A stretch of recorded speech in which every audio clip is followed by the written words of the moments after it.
ತುಮಕೂರು ಜಿಲ್ಲೆಯ ಕೊರಟಗೆರೆ ತಾಲೂಕಿನ ಕೋಲಾಳ ಹೋಬಳಿಯ ವಡ್ಡರಹಳ್ಳಿ ಸೇರಿದಂತೆ ಸುತ್ತಮುತ್ತಲಿನ ಗ್ರಾಮಗಳಲ್ಲಿ ಎತ್ತಿನಹೊಳೆ ಯೋಜನೆಯ ಅಡಿಯಲ್ಲಿ ಪ್ರಸ್ತಾವಿತ ಬಫರ್ ಡ್ಯಾಂ ನಿರ್ಮಾಣಕ್ಕೆ ಗ್ರಾಮಸ್ಥರು ಹಾಗೂ ರೈತರು ತೀವ್ರ ವಿರೋಧ ವ್ಯಕ್ತಪಡಿಸಿ ಪ್ರತಿಭಟನೆ ನಡೆಸಿ ಯೋಜನೆಯನ್ನ ರದ್ದುಪಡಿಸುವಂತೆ ತಹಶೀಲ್ದಾರ್ ಮೂಲಕ ರೈತರು ಮನವಿ ಪತ್ರ ಸಲ್ಲಿಸಿದ್ರು. ಅಭಿವೃದ್ಧಿ ಹೆಸರಿನಲ್ಲಿ ರೈತರ ಕೃಷಿ ಭೂಮಿಗಳು, ಅರಣ್ಯ ಪ್ರದೇಶಗಳು ಹಾಗೂ ಗ್ರಾಮಗಳ ಅಸ್ತಿತ್ವವನ್ನೇ ಅಪಾಯಕ್ಕೆ ತಳ್ಳುವ ರೀತಿಯಲ್ಲಿ ಸರ್ಕಾರ ಯೋಜನೆಗಳನ್ನ ರೂಪಿಸುತ್ತಿವೆ ಎಂದು ಗ್ರಾಮಸ್ಥರು ಆರೋಪಿಸಿದ್ದಾರೆ. ಸಾರ್ವಜನಿಕರ ಅಭಿಪ್ರಾಯ ಕೇಳದೆ ಯೋಜನೆಯ ನಿಜವಾದ ಪರಿಣಾಮಗಳನ್ನ ಜನರಿಂದ ಮುಚ್ಚಿಟ್ಟು ಬಫರ್ ಡ್ಯಾಂ ನಿರ್ಮಾಣಕ್ಕೆ ಮುಂದಾಗಿರುವುದು ಸ್ಥಳೀಯರ ಆಕ್ರೋಶಕ್ಕೆ ಕಾರಣವಾಗಿದೆ. ಈ ಹಿನ್ನೆಲೆಯಲ್ಲಿ ವಡ್ಡರಹಳ್ಳಿ ಹಾಗೂ ಸುತ್ತಮುತ್ತಲಿನ ಗ್ರಾಮಗಳ ನೂರಾರು ರೈತರು ಮತ್ತು ಸಾರ್ವಜನಿಕರು ಒಟ್ಟಾಗಿ ಪ್ರತಿಭಟನೆ ನಡೆಸಿ ತಹಶೀಲ್ದಾರ್ ಕಚೇರಿಗೆ ತೆರಳಿ ಮನವಿ ಪತ್ರ ಸಲ್ಲಿಸಿದ್ರು. ಇನ್ನು ಎತ್ತಿನಹೊಳೆ ಯೋಜನೆಯ ಹೆಸರಿನಲ್ಲಿ ಸಾವಿರಾರು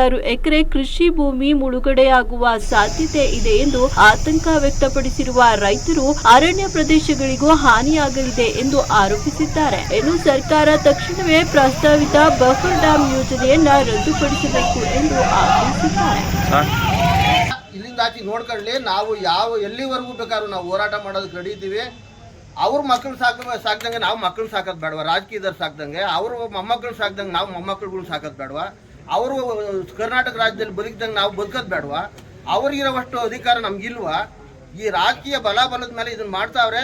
ದಯಮಾಡಿ ಹೇಳ್ತಾ ಇದ್ದೀನಿ, ಯಾವುದೇ ಕಾರಣಕ್ಕೂ ವಡೇರಹಳ್ಳಿಯಲ್ಲಿ ಬೆಂಗಳೂರು ಕಸ ತಂದು ಮ್ಯಾಗಡೆ ಸುರಿದ್ರು. ಆ ಹಳ್ಳದಾಗ ಎಲ್ಲ ಹುಳ ಬಿದ್ದಾವೆ, ಕೊಳತ್ ನೀರು ಹರಿತಾ ಐತೆ. ಅದನ್ನ ಅನುಸರಿಸ್ಕೊಂಡು ನಾವು ಬೆಳೆಗಳಿಕೊಂಡು ಜೀವನ ಮಾಡ್ತಾ ಇದೀವಿ. ಕುರಿ ಮೇಕೆ ದನ ಕರುಗಳು ಸಾಯ್ತಾ. ದೊಡ್ಡ ವಿಚಾರವಾಗಿ ತಗೊಂಡ್ಬಂದು ವಡೇರಹಳ್ಳಿ ಡ್ಯಾಮ್ ಮಾಡ್ತೀವಿ ಅಂತ ಮಾಡ್ಯವ್ರೆ. ನಾವು ಯಾವುದೇ ಕಾರಣಕ್ಕೂ ಬಿಡಲ್ಲ. ಇದು ಸರ್ಕಾರಕ್ಕೆ ಮಂದಟ್ಟಾಗಬೇಕು. ಇವರು ಸುಮ್ಮನೆ ಪ್ರಾಣ ಬಿಡ್ತೀವಿ ಅಂತ ಆಸೆ ಬೀಳ್ತಾರೆ, ಹಂಗೆ ಅಂತ. ಇದು ಅಲ್ಲ, ನಮ್ಮೂರಿನ ಕತೆ ಗೊತ್ತಿಲ್ಲ. ದಯಮಾಡಿ ಹೇಳ್ತಾ ಇದ್ದೀನಿ, ಎಲ್ಲ ರಾಜಕೀಯದ ಮುಖಂಡರುಗಳು ಸಹ ಈ ವಿಚಾರವನ್ನು ತಿಳ್ಕೊಳ್ರಿ. ನಿಮಗೆ ಮಕ್ಕಳು ಸಾಕ್ಬೇಕು, ಬದುಕಬೇಕು ಅನ್ನೋ ಆಸೆ ಹೆಂಗೈತೋ ನಮಗೂ ನಮ್ಮ ಮಕ್ಕಳು ಸಾಕ್ಬೇಕು, ಮೊಮ್ಮಕ್ಕಳು ಸಾಕ್ಬೇಕು, ಹೆಂಡ್ರದನ್ನ ಸಾಕ್ಬೇಕು, ಬದುಕಬೇಕು.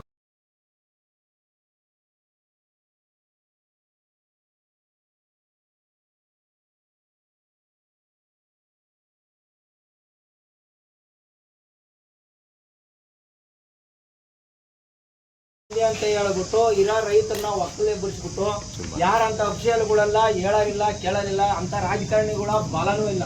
ಹಂಗಾಗಿ ಇಲ್ಲಿ ಹೋಗ್ಬಿಟ್ಟು ನಾವು ಈ ರೈತರನ್ನ ಒಕ್ಕಲೇ ಬಿಡಿಸ್ಬೋದು ಅಂತ ತಿಳ್ಕೊಂಡಿರ್ತಕ್ಕಂಥ ಈ ಸರ್ಕಾರದ ವಿರುದ್ಧವಾಗಿ ನಾವು ಹೋರಾಟ ಮಾಡ್ತಾ ಇದ್ದೀವಿ. ನಾವು ಯಾವುದೇ ಕಾರಣಕ್ಕೂ ಪ್ರಾಣ ಬೇಕಾದ್ರೂ ಬಿಡ್ತೀವಿ. ಯಾವುದೇ ಕಾರಣಕ್ಕೂ ನಾವು ಮಾತ್ರ ಭೂಮಿ ಕೊಡಲ್ಲ, ಡ್ಯಾಮ್ ಆಗೋದಕ್ಕೆ ಬಿಡೋದೇ ಇಲ್ಲ. ಇದ್ರ ವಿರೋಧವಾಗಿ ನಾವು ಯಾರು ಏನ್ ಮಾಡ್ತಾವ್ರೆ ಇದನ್ನೆಲ್ಲ ಸಂಬಂಧಿಸ್ಕೊಂಡು ನಮ್ಗೆ ಡ್ಯಾಮ್ ತೆಗೆದ್ಬಿಟ್ಟು ಮುಂದೆ ಬೇಕಾಗಿರೋಂತ ನೀರು ಯಾರಿಗೆ ಬೇಕಾಗಿದೆ, ಚಿಕ್ಕಬಳ್ಳಾಪುರ ಮತ್ತೆ ಕೋಲಾರದವ್ರಿಗೆ ಅವ್ರಿಗೆ ಅಲ್ಲಿ ಮಾಡಿಕೊಳ್ಳಿ. ಇನ್ನೊಂದು, ಈ ಯೋಜನೆ ಅವೈಜ್ಞಾನಿಕ. ನಮಗೆ ಸಮೃದ್ಧವಾಗಿ ಜಲಸಂಪನ್ಮೂಲ ಅನ್ನೋದು ತುಂಬಿ ತುಳುಕ್ತಾ ಐತೆ. ನಮ್ಗೆ ಬರ ಇಲ್ಲ. ನಮ್ಗೆ ಯಾವುದೇ ಕಾರಣಕ್ಕೂ ಈ ಡ್ಯಾಮ್ ನ ಅವಶ್ಯಕತೆನೂ ಇಲ್ಲ. ನಮ್ಗೆ ಈ ಡ್ಯಾಮ್ ಅವಶ್ಯಕತೆ ಇರೋದ್ರಿಂದ ಕೋಲಾರ ಚಿಕ್ಕಬಳ್ಳಾಪುರ ಅಲ್ಲೇ ಮಾಡಿಸ್ಕೊಳ್ಳಿ, ಅಲ್ಲಿನ ಅಂತರ್ಜಲ ಮಟ್ಟ ಹೆಚ್ಚಿಸ್ಕೊಳ್ಳಿ. ಅವ್ರಿಗೆ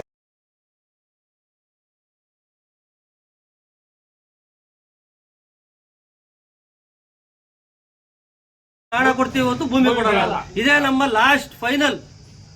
ನನ್ನ ಹೆಸರು ನಂಜೇಗೌಡ ಅಂತ ಹೇಳ್ಬಿಟ್ಟು ನಾವು ವಡೇರಹಳ್ಳಿ ಎತ್ತಿನಹೊಳೆ ಯೋಜನೆಯಲ್ಲಿ ನೊಂದಿ ಬಾದಿರತಕ್ಕಂಥ ರೈತರು. ಏನಾಗೈತೆ ಅಂತ ಹೇಳ್ಬಿಟ್ರೆ, ಈ ಎತ್ತಿನಹೊಳೆ ಯೋಜನೆ ಒಂದು ಇಲ್ಲಿ ವಡೇರಹಳ್ಳಿಯಲ್ಲಿ ಡ್ಯಾಮ್ ಕಟ್ತಾ ಇರೋದೇ ಒಂದು ಅವೈಜ್ಞಾನಿಕ ತೀರ್ಪು. ಇದು ಅವೈಜ್ಞಾನಿಕ ಯೋಜನೆ. ಈಗ ಅವ್ರೇನು ಹೇಳ್ತಾರೆ, ಎತ್ತಿನಹೊಳೆ ಯೋಜನೆ ಇದು ಡ್ಯಾಮ್ ಕಟ್ಟಿದ್ರೆ ಕೊರಟಗೆರೆ ತಾಲೂಕಿಗೆ ನೀರಾವರಿ ಅನುಕೂಲ ಆಗ್ತದೆ ಅಂತ ಹೇಳ್ತಾರೆ. ಕೊರಟಗೆರೆ ತಾಲೂಕೊಳಗೆ ಯಾವುದೇ ರೀತಿ ನೀರಾವರಿಗೆ ಕೋಲಾರ ಚಿಂತಾಮಣಿಗೆ ಬೆಂಗಳೂರು ಗ್ರಾಮಾಂತರಕ್ಕೆ ಅವ್ರು ಅಲ್ಲೇ ತಗೊಂಡೋಗ್ಬಿಟ್ಟು ಮುಂದೆ ಅಲ್ಲಿ ಡ್ಯಾಮ್ ಕಟ್ಕೊಂಡು ಅವರಿಗೆ ಬದುಕು ಕೊಡ್ಲಿ. ನಮ್ಗೆ ಬದುಕು ದೇವ್ರು ಕೊಟ್ಟವನೇ, ನಾವು ಬದುಕನ್ನ ಚೆನ್ನಾಗಿ ಅನುಭವಿಸ್ತಾ ಇದ್ದೀವಿ. ನಮ್ ಕಡೆ ಎಲ್ಲಾ ಸಮೃದ್ಧವಾಗೈತೆ. ಹಂಗ ಸಂಬಂಧಪಟ್ಟ ಅಧಿಕಾರಿಗಳನ್ನ ಕಳಿಸ್ಬಿಟ್ಟು ಇದಕ್ಕೆ ಸಂಬಂಧಪಟ್ಟಂತ ಶಾಸಕರು ಮುಂದಿಂತ್ಕೊಂಡು ಇದನ್ನ ಇನ್ನೊಂದ್ಸಲ ಪರಿಶೀಲನೆ ಮಾಡಿ ಇದು ಮುಂದಕ್ಕೆ ಹಾಕಿದ್ರೆ ಭಾರಿ ಒಳ್ಳೇದು ಅಂತ ಹೇಳ್ಬಿಟ್ಟು ನಮ್ಮ ಅಭಿಪ್ರಾಯ. ಇಲ್ಲ ಅಂತಂದ್ರೆ ಇದೇ ರೀತಿ ಮುಂದುವರೆದ್ರೆ ನಮ್ಮ ಹೋರಾಟ ಅಂತೂ ಡ್ಯಾಮ್ ನಿಲ್ಲೋವರೆಗೂ ಯಾವುದೇ ರೀತಿ ಯಾವುದೇ ಕಾರಣಕ್ಕೂ ನಿಲ್ಸಲ್ಲ. ಹಿಂಸಾತ್ಮಕ ಏನೇ ಮಾಡಿದ್ರು ನಾವು ಮಾತ್ರ ಪ್ರಾಣ ಬೇಕಾದ್ರೂ ಕೊಡ್ತೀವಿ, ರಕ್ತ ಬೇಕಾದ್ರೂ ಕೊಡ್ತೀವಿ. ಯಾವುದೇ ಕಾರಣಕ್ಕೂ ಭೂಮಿ ಅಂತನೂ ಕೊಡಲ್ಲ. ಡ್ಯಾಮ್ ಆಗೋದಕ್ಕೆ ಯಾವುದೇ ರೀತಿ 1 ಇಂಚು ಜಾಗ ಕೊಡಕ್ಕೂ ನಮ್ಮ ಕಡೆ ರೈತರ ಕಡೆಯಿಂದ ಯಾವ ರೀತಿ ಒಪ್ಪಿಗೆನೂ ಇಲ್ಲ. ಇದು ಅಂತ ಏನು ಇಲ್ವೇ ಇಲ್ಲ. ಪಾರದರ್ಶಕತೆ ಯೋಜನೆ ಸಂಬಂಧಪಟ್ಟ ಅಧಿಕಾರಿಗಳು ನಿಂತ್ಕೊಂಡು ಪಾರದರ್ಶಕತೆ ಇಟ್ಕೊಂಡು ರೈತರಿಗೆ ಇನ್ನೊಂದ್ಸಲ ಪರಿಶೀಲನೆ ಮಾಡಿ ಯಾವುದೇ ರೀತಿ ನಮ್ಮ ಕಡೆ ಬಂದಿರೋ ಭೂಮಿ ಇಲ್ಲ, ಏನಿಲ್ಲ, ವರ್ಷಕ್ಕೆ ಏನಿಲ್ಲ ಅಂತಂದ್ರು ನಮ್ದು ಚಿಕ್ಕ ಗ್ರಾಮ ಆದ್ರೂ ಸುಮಾರು ಕೋಟ್ಯಾನುಗಟ್ಟಲೆ ವ್ಯವಹಾರಗಳು ನಡೀತವೆ. ಸಮೃದ್ಧವಾದ ಬೆಳೆಗಳವೆ, ವಾಣಿಜ್ಯ ಬೆಳೆಗಳವೆ, ರಾಗಿ ಜೋಳಗಳೆಲ್ಲ ಬೆಳೆಗಳೆಲ್ಲ ಬೆಳಿತೀವಿ. ಹಂಗಾಗಿಬಿಟ್ಟು ನಮ್ಗೇನು ಅವಶ್ಯಕತೆ ಇಲ್ಲ. ಈ ಡ್ಯಾಮು ನಮ್ಗೆ ಅವಶ್ಯಕತೆ ಇಲ್ಲ, ನಮಗೆ ಬೇಡ. ಈ ಡ್ಯಾಮ್ನ ಯೋಜನೆನ ಮುಂದಕ್ಕೆ ತಗೊಂಡೋಗ್ಲಿ ಅಂತ ಹೇಳ್ಬಿಟ್ಟು ನಾವು ಇದ್ರ ವಿರುದ್ಧವಾಗಿ, ಡ್ಯಾಮ್ ವಿರುದ್ಧವಾಗಿ ಪ್ರತಿಭಟನೆ ಮಾಡಿ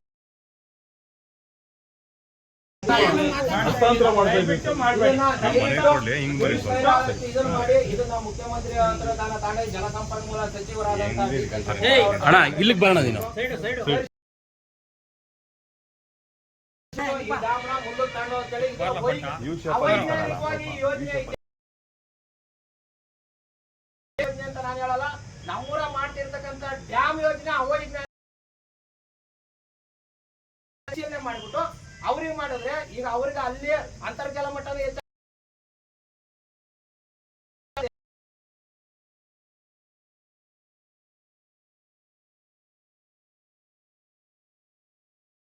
ಎತ್ತಿನಹಳ್ಳಿ ಗ್ರಾಮದ ರೈತರಾಗಿರ್ತೀವಿ.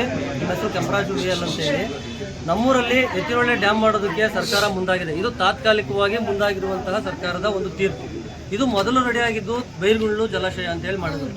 ಬೈರ್ಗುಳ್ಳು, ದುರ್ಗದಳ್ಳಿ ಎಲ್ಲ ಆಯಿತು. ಈಗ ಬಂದು ಎಲ್ಲ ಬಿಟ್ಟು ನಮ್ಮೂರು ಒಡೆರಹಳ್ಳಿ ಕುಗ್ರಾಮ, ಯಾರು ಮಾತಾಡೋರಿಲ್ಲ, ಒಬ್ಬ ರಾಜಕೀಯ ವ್ಯಕ್ತಿ ಸಪೋರ್ಟ್ ಇಲ್ಲ, ನಮ್ಮಲ್ಲಿ ಯಾವುದೇ ಅಫಿಷಿಯಲ್ಸ್ ಇಲ್ಲ. ಬಂದು ಈಗ ಒಡೆರಹಳ್ಳಿಯಲ್ಲಿ ಡ್ಯಾಮ್ ಮಾಡ್ತೀವಿ ಅಂತ ಹೇಳ್ತಿದ್ದಾರೆ. ಈಗ ನಮ್ಮೂರಲ್ಲಿ 1.25 TMC ನೀರು ಮಾಡಿ 24 TMC ನೀರು ತರ್ತೀವಿ ಅಂತ ಹೇಳಿದ್ರು. 1.25 TMC ನಮ್ಮೂರಿಗೆ ಯಾಕೆ ತರಬೇಕು, ಒಡೆರಹಳ್ಳಿಗೆ ಯಾಕೆ ತರಬೇಕು, ಬೇರೆ ಯಾವುದು ಇಲ್ವಾ? ನಮ್ಮೂರಲ್ಲಿ ಎಲ್ಲಾ ತರದ ಸಮೃದ್ಧವಾದ ಇಲ್ಲ. ಹಾಗಾಗಿ ನಾವು ಸ್ವಾಮಿ ನಾವು ಸಾಲ ಮಾಡಿ ಸೋಲ ಮಾಡಿ ಬೋರ್ಗಳು ಹಾಕ್ಸಿದ್ದೀವಿ, ಸಾಲ ಮಾಡಿ ಮನೆ ಕಟ್ಕೊಂಡಿದ್ದೀವಿ, ಕಷ್ಟಪಟ್ಟು ದುಡಿಮೆ ಮಾಡ್ಕೊಂಡು ದುಡಿಮೆ ತಿಂತಾ ಇದ್ದೀವಿ.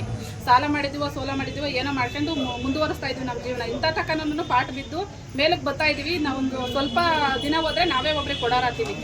ಪಾಠ ಬಿದ್ದು ಹಿಂಗೆ ಮಾಡ್ತಿರ್ಬೇಕಾದ್ರೆ ಹಿಂಗೆ ಬಂದ್ಬಿಟ್ಟು ಅವರು ಇಲ್ಲೇ ಮಾಡ್ತೀವಿ ಒಡೆರಹಳ್ಳಿ ಅಂತ ಹೇಳಿ ಬಂದವ್ರೆ. ಅವರು ಫಸ್ಟ್ ಬೈರ್ಗುಂಡ್ಲು ಅಂತ ಬಂದರು, ಆಮೇಲೆ ದೇವರಾಯನ ದುರ್ಗ ಬಂದಿದ್ದು, ಬೈರ್ಗುಂಡ್ಲಿಗೆ ಬಂದು ಆಮೇಲೆ